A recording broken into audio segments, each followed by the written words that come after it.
Part 2 now of my Cube iwork12 review. If you're seeing the Atom part of this review, then I've already covered the hardware, but I'm just going to briefly go over it for those that haven't seen the Atom part of the review, the first part. So on the right hand side we have no ports, they're all on the left hand side. So we have a speaker down here, USB 3. Now I can report that this will power external hard drives. We have a micro SD card slot, and at the moment I have my 128 gigabyte Samsung Pro Plus in there, and that works just fine. We have micro HDMI out.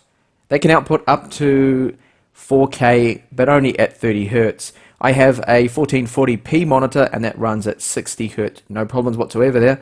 And we do have USB 2 there for charging, and a 3.5mm headphone jack. Now this headphone jack does have a tiny little bit of static over it. It's very common with the Atoms, the Bay Trails, to have a little bit, Bay Trails and Cherry Trails have a tiny bit of noise there, and this one isn't unfortunately any different there. And up the top here we do have power, volume up and down, and this little hole here was for the reset on the Cube i9, but this is the iwork12, so that actually doesn't do anything. There is no reset button for the BIOS there.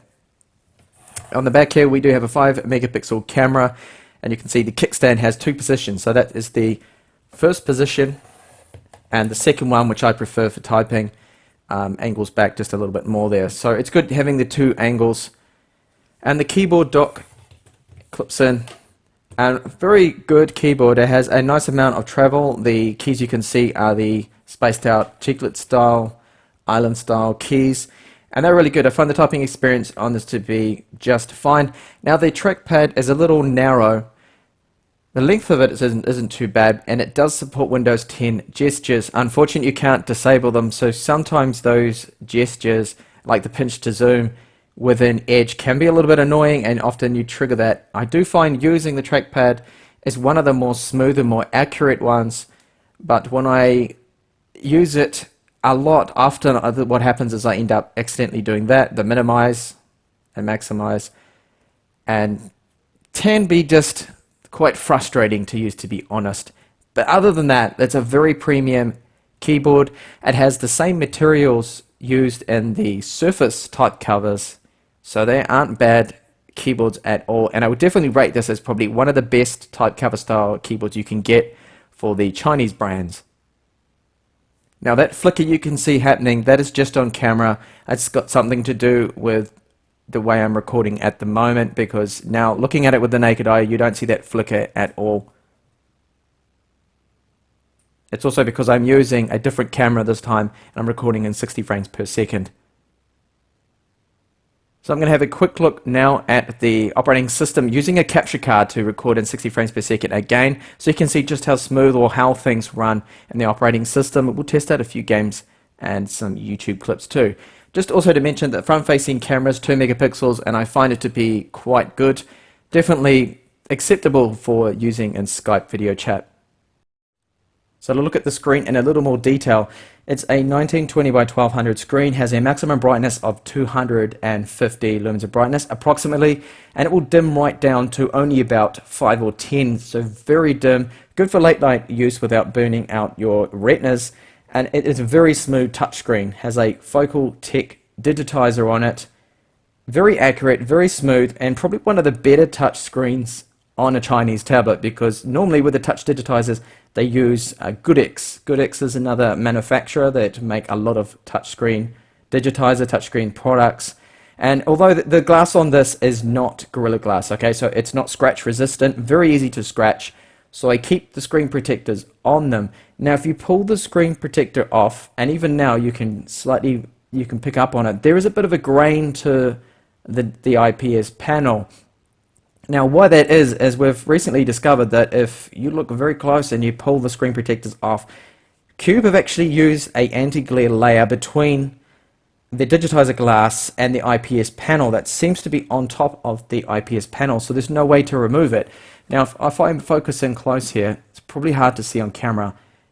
There is like a slight grain you see, mostly on just the whites. To me personally, it's not bothersome, but it might actually bother some people to know that it's not going to be 100% perfectly clear, because it does have that that matte coating on it there.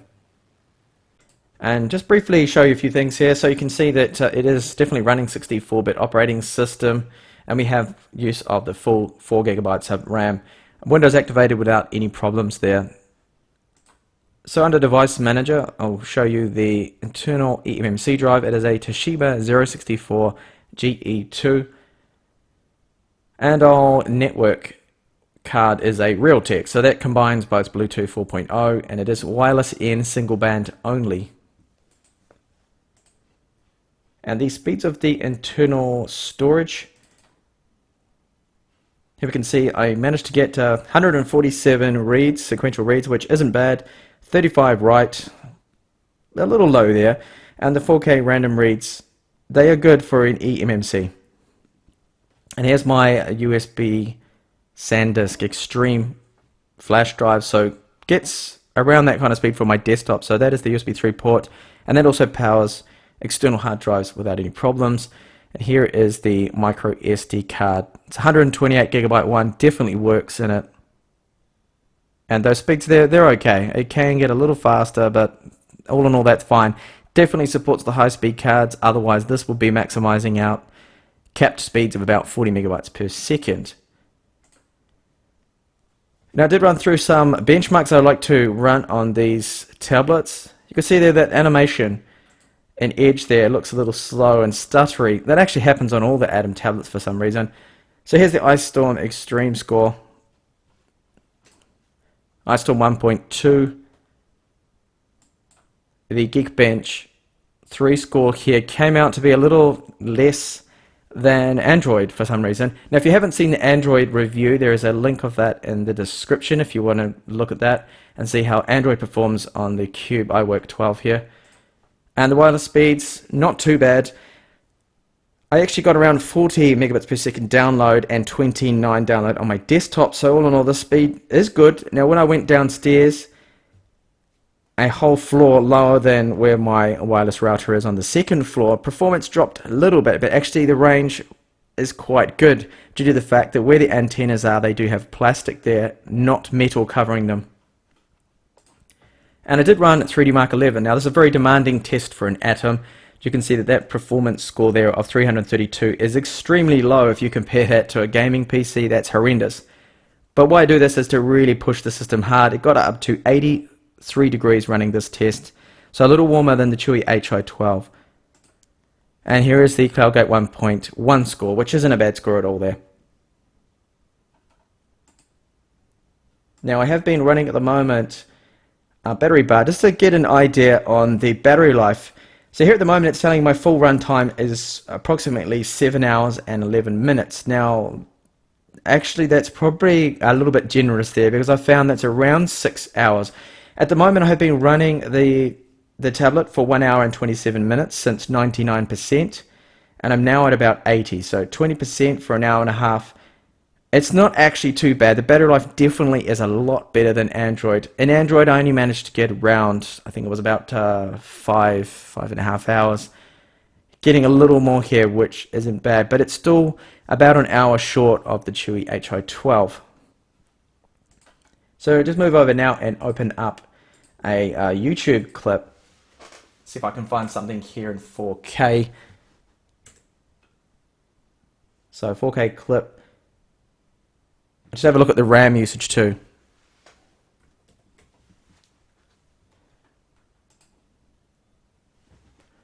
So just keep this open, just to have a look at the performance.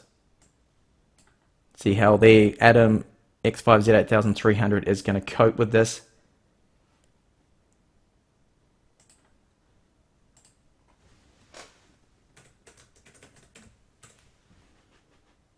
Oh, by the way, scrolling in Edge is very smooth. Just using my finger at the moment on the screen, and the screen accuracy, the touch, the Focal Tech touch screen that it has, I find to be very responsive, very good. And definitely better than the Goodix. The Goodix that is on the Chewy Hi12, this touchscreen is definitely a step up from that one. I find it to be a little faster. So I'm just going to play a demo clip here in 4K. I'm going to have to disable the sound for copyright issues. So as soon as I can, oh, there's an advertisement here. Han dicho en la radio que venías de aquí me he plantado. Toñín, soy Ramón, el pianista. Okay, I'm going to mute that, skip the ad. Okay, so set that now to 2160p. Full screen and enable the stats. So have a look and see now if it's going to drop any frames, if it can handle this. And most add-ins can quite smoothly.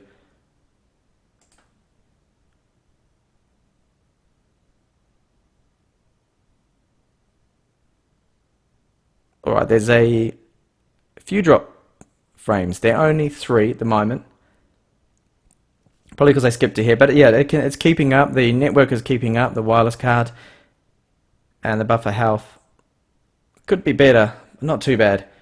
Let's have a look and see if I can look at old CPU usage while it's doing that. So that's still playing there in the background. And we're looking around 70%. So it's a little demanding. I do have other tabs open there, but all in all, for an Atom, it's doing quite well, I think. But you see, once the more I start to do here, it's going to start to definitely slow down a little bit, but not too bad. Now, a very quick test of these speakers. They sounded really loud and actually not too bad in Android, so let's have a listen to how they sound here now in Windows.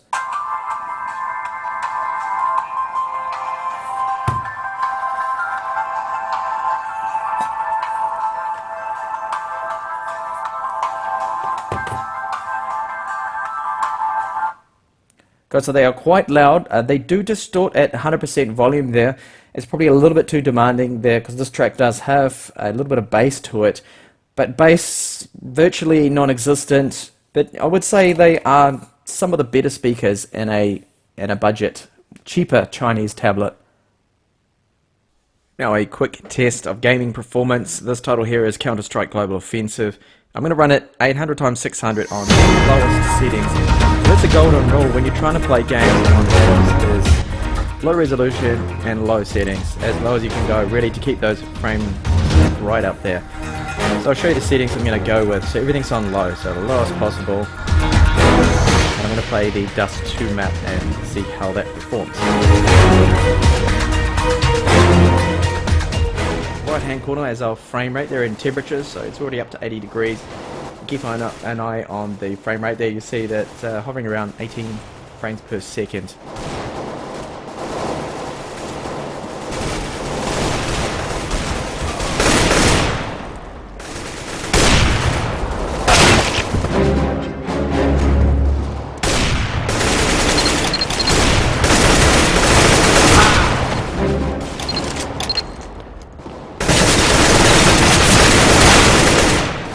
Hey, got a kill. And I died.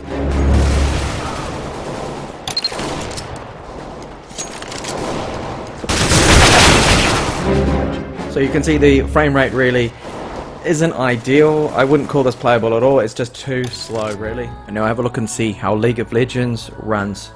It will first start out in 1080p, but I'll no doubt have to lower the resolution.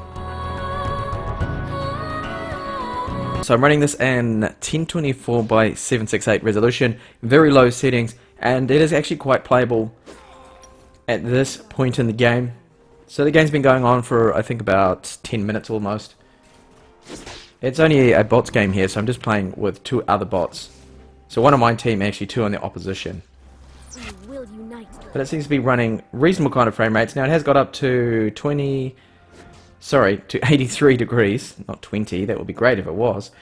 83, doesn't seem to go past that, and if you can see there, it's hovering around 40 frames per second, and moving around the map and everything is very quick and fast and smooth.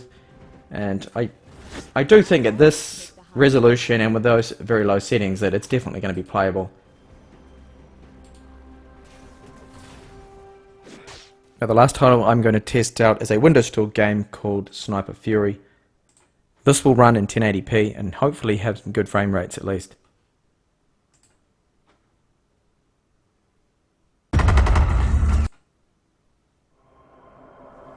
The first practice mission here will give me an idea straight away if it's going to have playable frame rates or not. Actually, that's a little laggy. Hopefully you can see that the frame rate's probably, I would say, approximately 15-20 frames per second. So it's definitely struggling with this game. It's actually not very well optimized compared to the Android version of this. Zooming there, you see there was quite a bit of stutter just then.